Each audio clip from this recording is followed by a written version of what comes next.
Student of 12th Science, welcome back to DBSR Physics classes. Today we start with our new chapter, that is Electromagnetic Induction.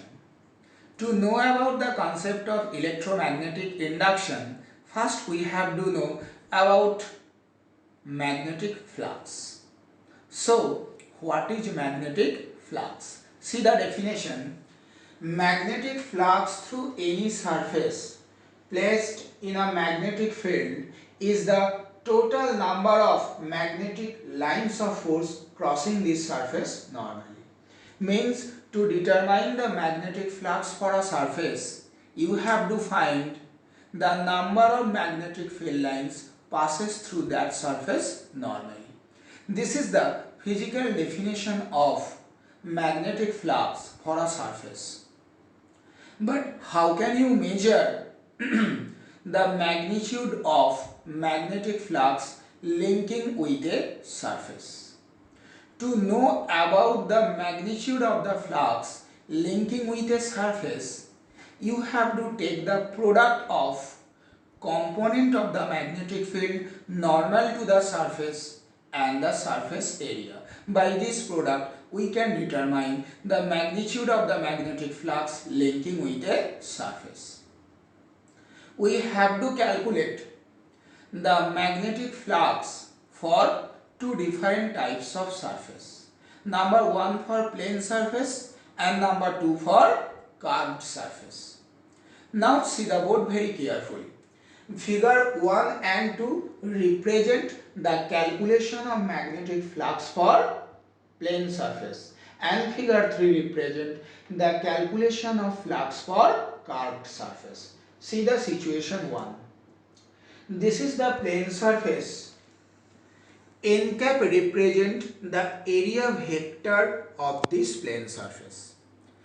There is a uniform magnetic field B and the direction of this magnetic field and the area vectors are same for this plane surface. Whenever the magnetic field and area vectors for a surface are in the same direction, then we can determine the magnetic flux by the formula phi B equal BA. See the second situation. For a plane surface, whenever magnetic field and the area vectors are acting by making an angle theta with each other, then to determine the magnetic flux, we have to take the component of magnetic field along the direction of area vector. After taking the component to determine the flux, we have to take a product of component of the magnetic field along the area vector and the surface area. So therefore flux linking with this surface phi B equal B cos theta into A. From the dot product we can write phi B equal B vector dot A vector. Here the magnetic field B is also uniform. Now see the situation 3, that is the calculation of magnetic flux for the curved surface where the magnetic field B is not uniform. To determine the magnetic flux, here we have to take a small elementary area, that is dA. Okay, for this small elementary area dA, the magnetic field B vector and the area vectors again makes an angle theta. To determine the magnetic flux linking with this small elementary area, again we have to take the component of magnetic field along the direction of n cap, which is B cos theta. So therefore the magnetic flux linking with this small area d phi B equal B cos theta dA, and from the dot product we can write d phi B equal B vector dot dA. So this is the magnetic flux only for this small elementary area. Now the flux for this whole curved surface we can determine by the formula phi B equal integration over closed B vector dot dA. Now from the definition of magnetic flux, we can say magnetic flux is the dot product of two vectors. That's why we can say the magnetic flux is a scalar quantity. SI unit is Tesla meter square or Weber, and the dimensional formula of the flux is ml square A inverse T to the power minus 2.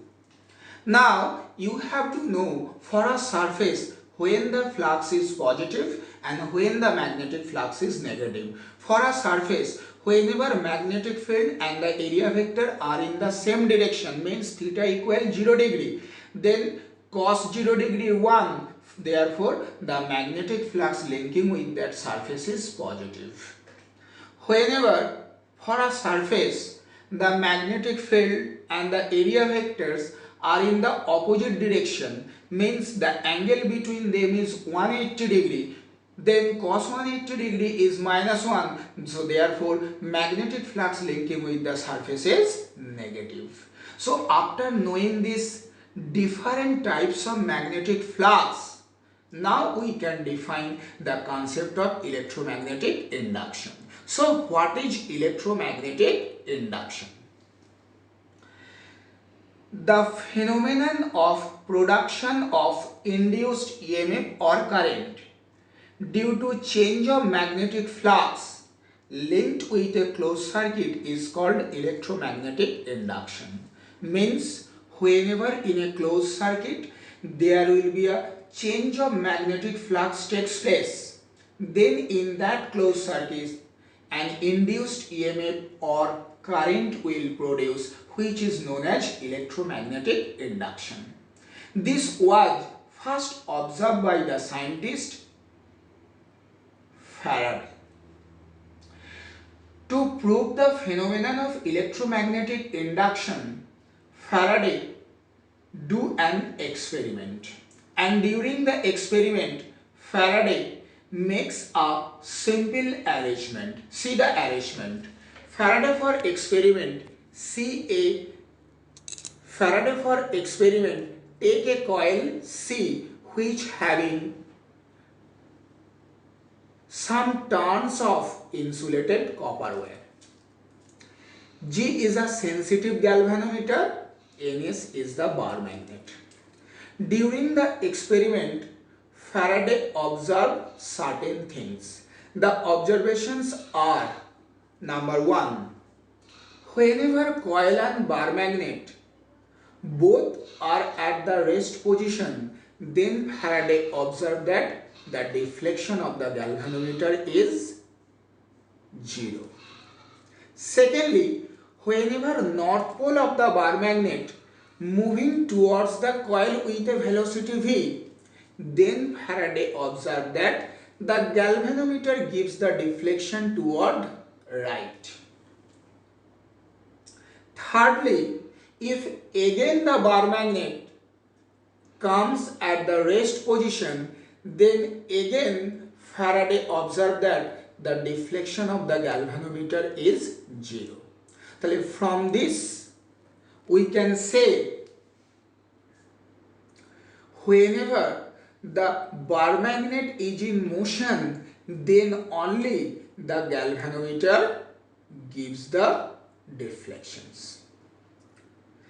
Next, Faraday observed that whenever north pole of the bar magnet moving away from the coil, then again the galvanometer gives the deflection, but now the deflection of the galvanometer towards left.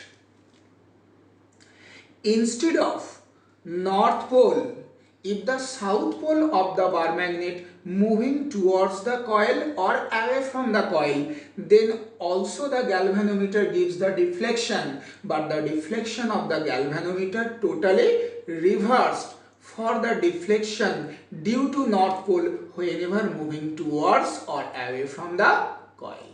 And lastly, Faraday observed that whenever bar magnet moving towards the coil or away from the coil with a certain velocity v dash which is greater than the magnitude of v, then Faraday observed that the galvanometer gives more deflection. Then the galvanometer gives more deflections. So these are the several observations are observed by the Faraday during his experiment.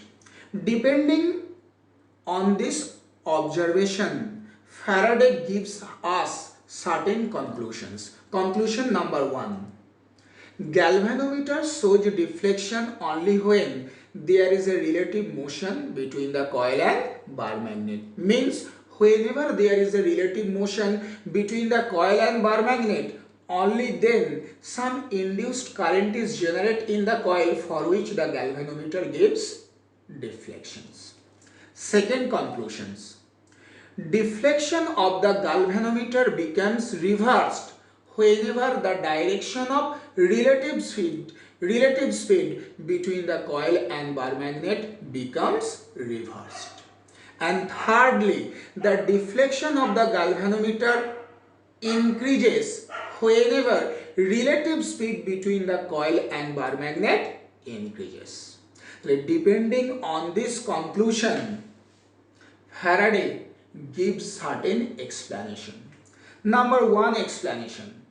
Whenever coil and bar magnet both are at the rest position, then the magnetic flux linking with the coil is constant, and remember, constant magnetic flux linking with a coil produces zero induced current. That's why the deflection of the galvanometer is zero. Secondly, whenever coil and bar magnet, means whenever bar magnet moving towards the coil or away from the coil, then the magnetic flux linking with the coil changes. So then only the galvanometer gives deflection. Means whenever magnetic flux linking with a coil changes, in that coil some induced current is generated, by which galvanometer gives deflections. Okay, and lastly, the deflection of the galvanometer increases in this situation. Why? Because here the bar magnet moving with higher velocity towards the coil. Whenever bar magnet moving with higher velocity towards the coil, then rate of change of magnetic flux linking with the coil increases. And remember, the magnitude of the induced current depends on rate of change of magnetic flux. As here the rate of change of magnetic flux increases, that is why the galvanometer gives more deflections. Okay, on this experiment, Faraday gives us two famous law for electromagnetic induction. That two different law we discuss in our next video class. Thank you, student. See all this portion very carefully.